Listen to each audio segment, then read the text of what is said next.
Most of the world's advanced economic systems have aged past the point of no return. You are now running out of adults.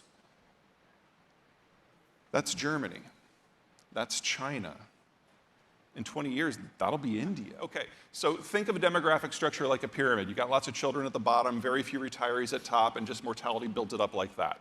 When you've got a lot of folks under age 40, you've got a consumption-based system that is driven by what people are doing to build their homes and buy their cars. High inflation, high consumption tends to be high import as well.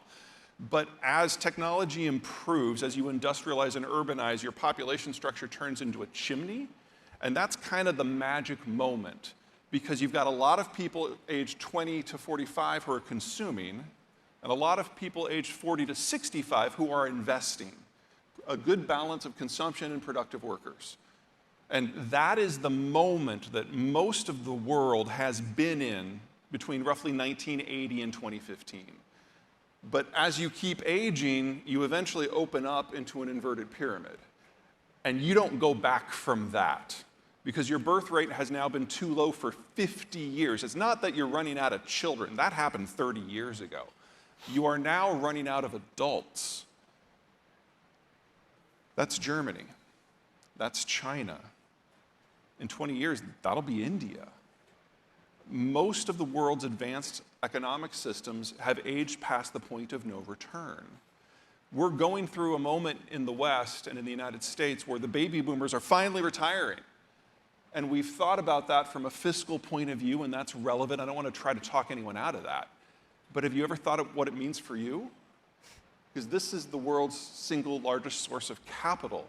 And on average, the world's baby boomers retired in December. We're already past the tipping point.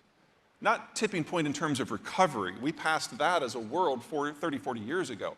I'm talking about the availability of capital at all. We've seen the cost of capital roughly triple in the last 2 years. We're going to see that again in the next year or two. That's baked into the pie. So we're entering a world where we've got a labor shortage because boomers are retiring, a capital shortage because the boomers are changing their investment portfolio.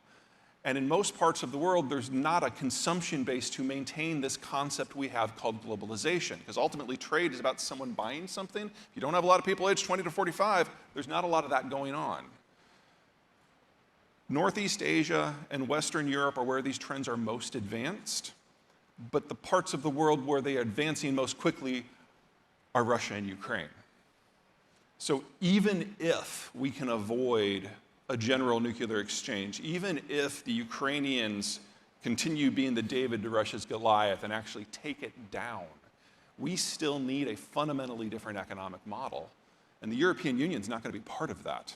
Because remember, not only do the Germans have a starkly terminal demography, they have based their entire manufacturing system on an energy provider that can no longer provide energy.